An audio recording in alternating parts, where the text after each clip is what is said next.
Hello and welcome to Chess with Simon. I'm Simon. So now we're going to look at two of Eldar's games. Eldar came fourth in the tournament.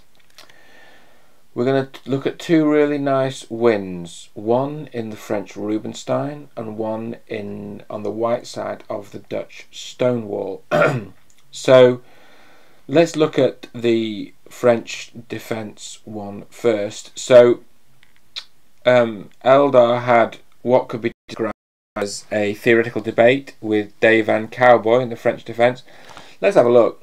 So I think actually, oh no, look here. So in their first game, he played theory and exchange on f6, and then varied with 9h3. So 9h3 was when he came off book rather than something like a knight e5 or e2. But then the point is, later on, I think he probably took the view that Eldar knew his theory. He varied. So in the game we've already looked at, he played knight c3, and then on game 12, Eldar's game 12, Eldar got the better of him in the same line. So the opening moves we've already seen from the previous video. Here Eldar played, so bishop e7, bishop d3. Okay, so this h3 move is different because last time I believe here he castled. I think last time he castled. Eldar played b6, and then I think he played knight e5, bishop b7.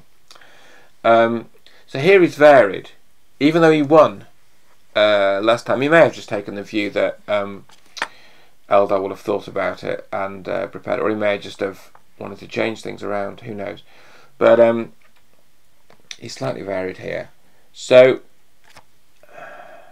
Eldar played good old b6, developing that bishop which is blocked in by the e6 pawn. Get the bishop on the diagonal. Queen e2. Now there's an idea behind this, and after c5 the idea is long castle. Now the engine takes a slightly dim view of this, as in -1.2. There is a rich history of castling long in the French Rubinstein. The first time I saw it was Judith Polgar's win against Beriev, which was a wonderful, on the cover of New in Chess magazine, where she sacrificed the rook on g7. When I first saw it, I cried, actually. and I had my coach with me, who's Serbian. In fact, I'll do a video on this one day. My coach was with me, who's a refugee from the war in Serbia, but and I was looking at it and I was crying, you know, and he said to me, "You look at it, but you don't see, but I see. I see what happens here." Anyway, I may not have seen all of it, but still, it was a beautiful combination. So castling in the French Rubinstein is definitely a thing. I think here the engine's not so sure. So Eldar, so we've got the rook opposite the queen. Eldar just exchanges and wins the two bishops and then just tucks his queen away. Again, still higher up in terms of valuation. This is natural to centralise the queen, but right here, I'm not quite sure what it achieves. Eldar sticks his rook opposite the king, very sensible, and then the doubling of the rooks. So of course in the last game, DayvanCowboy achieved advantage by establishing a piece on d7, a bishop actually, but this penetration of the rooks to their 7th rank looks very useful. Eldar plays rook c5, hitting the queen, but also that rook's a bit better there. There's chances to double on the file, which is heading straight down onto the knight or even the pawn in front of the king. Black's moving a bit faster than white here, which is interesting. Queen e3, knight d5. So again Eldar carries out the same operation, swapping off minor pieces. I might take up the French Rubinstein after this. You learn so much. Bishop takes, so lovely centralised bishop. You know, these pieces are on great squares, you know, nice solid pawn chains, pieces on nice stable squares. That bishop is blocking the dreaded d file. This move, a3, is understandable. Actually, the engine wants king b1, or I think the engine sometimes flirts with b3, which I think is much less attractive to a human because black star square bishop can access a3 quite quickly if that rook moves. So I think king b1 was probably the move here. White played a3.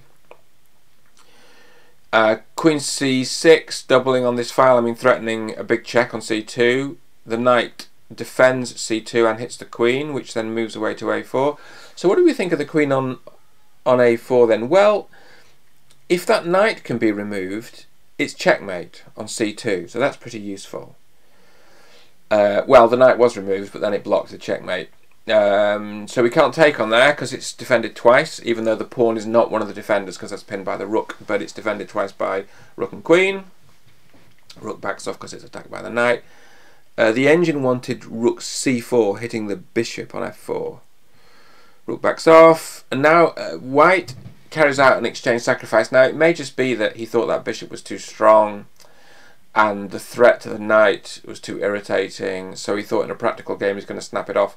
They've both got under 2 minutes left now. So takes. Engine doesn't like this. Queen here, threatening a check on f1, and also the queen has to defend the knight because the pawn isn't defending the knight. So white tries to dislodge that queen, and actually the queen doesn't seem to have many squares, but it does have f1 check. Rook blocks back, queen here threatening checkmate in 1, I believe, on c2.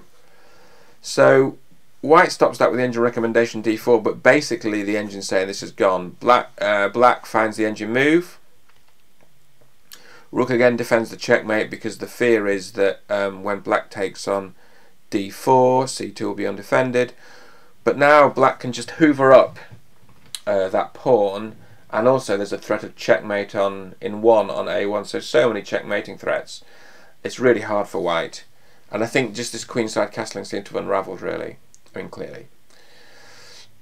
Black takes this knight off, and then rook c4 with decisive win of material, because if the queen moves, the bishop on f4 just drops, and that's a whole rook, because already white's sacked in exchange. The engine wants to defend the queen with the bishop, which again doesn't offer white a lot of hope. So a super game from black there, really solid, really accurate, and a really nice theoretical debate between the two of them in the Rubinstein French, and I think a lot to learn there. The next one, which is really colourful, is Eldar played against Will Burt. Let's find it. Here it is.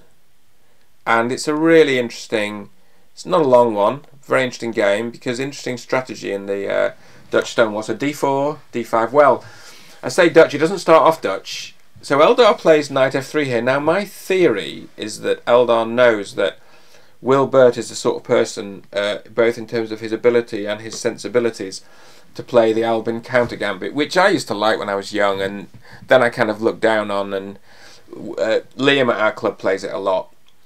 But Liam got great results with it, and actually I think it's quite a cool opening. It sort of features, doesn't it, at the end of Queen's Gambit, allegedly, in the when the final match. I won't spoil it. Queen's Gambit's a great series.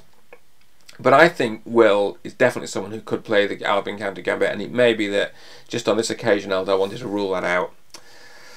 So Will plays c6, which is, you know, solid, and actually quite a clever, tricky move. He's heading for a Dutch defence, although it's hard to see that at the moment. Queen's Gambit from Eldar. So this is a semi-Slav, but it's not a semi-Slav where white has played knight c3. So there's no e4. You know, if the knight was on c3 rather than f3, you get these very sharp lines. It's the Abrams Gambit, isn't it? Very sharp lines after e4, pawn takes, knight takes, bishop b4 check. But that's not possible here. So knight c3, and then f5. So revealing this transition into a Dutch defence. Now, in this line, white can develop the dark square bishop outside of the pawn chain, and that is certainly the most popular move, with very good stats. I mean, it's almost the best stats really, and also the engine likes it. So the idea here is perhaps at some point to saddle black with a weak conflict on the dark squares. Eldar's got a different idea, and it's a really good idea. So so he's going to play e3, knight f6, bishop d3, Bishop d6, castle. So this is all pretty standard stuff. And then b3, which is also standard stuff. So the idea is to develop the bishop through a fianchetto on the long diagonal. Really solid. Knight e4. Then this was a new move to me from Eldar. Knight e2. I hadn't seen this before, but this is the database move and also the engine move. And the point is that white avoids exchanges. Clearly, I mean, certainly taking on e4 loses a piece straight away, so we're not going to do that. But what you have to do, moves like rook c1, defending the knight. But Eldar's going to keep the pieces on, and also that knight can jump to f4, and we'll see that that's a pretty useful option. So Will starts to bring the queen around, maybe heading for g6, who knows, or h5, sort of. You know, if black can get the queen to h5 and remove the knight on f3, then it's checkmate on h2, isn't it? Which is pretty useful. But white's is a move ahead. I mean, both in terms of getting the first move, but also is slightly has a tempo in hand here. So knight e5 is great because it's defended by the pawn and the bishop on b2. Black exchanges, white takes back, and white's got a slightly novel pawn structure here, but works really well. White exchanges the knight on e4 and then has this lovely strong knight on f4, which black correctly immediately attacks. I'll just close the door so I don't irritate my family. Which black immediately attacks. White gets the queen active. Does the engine like? Engine's not sure. Engine wants bishop a3. Yeah, that's nice, isn't it? Bishop a3 is clever. Engines are so good at chess. But you know, queen g4 is clever because the danger in this line is that black gets the kingside attack, and all of a sudden white is one move quicker in terms of dominating the kingside. So this is good. I would have taken, as black, I would have taken on f4 here and just eliminated this this knight, and actually the engine wants to do the same. But Will defends it with the rook. Then there's this crafty knight move. Now, this knight is headed for g3, where it's going to cause a world of trouble, and what black needs to do here is defend the bishop with queen g6, because, I mean, bishop d7 is a natural move because it's about developing that bishop and also freeing the queen's rook, both of which can be a bit congested in these stonewall lines. I mean, sometimes you can develop them by b6 maybe, but you know, they need to be developed, and so black's sensible to do that. The problem is knight g3, which hits the rook, and if the rook moves away, that bishop is just undefended. So black tries to confuse matters by h5. It's pretty clever actually, so hitting the queen. So that can be taken, but it does give black a move to breathe. Queen g6 seems to be defending everything. The problem now is this knight move works again because, well, the problem for black, it's not a problem for white. White's delighted. The problem for black is that this knight move works again because white is attacking the rook, threatening to win an exchange. If the rook moves back, so let's just move it to say f7, the problem is h4, because now that queen's undefended, h4, and the bishop's pinned against the queen. So just some really crisp tactics from Eldar on the king side here. Knight here, king here, and I think... Okay, so what happened was knight attacks f5. Will played king f7, trying to get that rook around onto the h file. And now Eldar played, again very precise, h4. Rook came to here, but white's able to take the rook, winning the exchange, but also defending the pawn on h4. The pawn on h4 is attacking the bishop. So let's say black takes the knight, then white is taking on g5, and the engine's saying plus 6.8. So Will, as a really strong player, saw the writing on the wall and decided to resign and go on to the next game. So I really enjoyed that game. I think this idea of Eldar's have put, well, it's not Eldar's idea, but the way Eldar played it, putting the bishop on b2 and then the knight on e5, white gets a lot of space. White manages to get moving before black gets that kingside attack going. Where's the improvement for black then? So the improvement for black seems to be, well, discuss. It's a hard game, isn't it, chess? I mean, you know, Will's played it pretty well. I think probably what the engine wants to do, I mean, moves like a5 don't really feel in the spirit of the variation. I think probably queen f6 is what the engine wants, and I think that stays in the spirit of the variation. And it stops, it's the database move, and it stops this knight e5 business, doesn't it?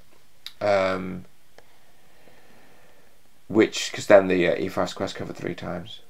And the queen is thinking about, I mean, not the queens can think, but the queen could come to g6 or h6 later in the game.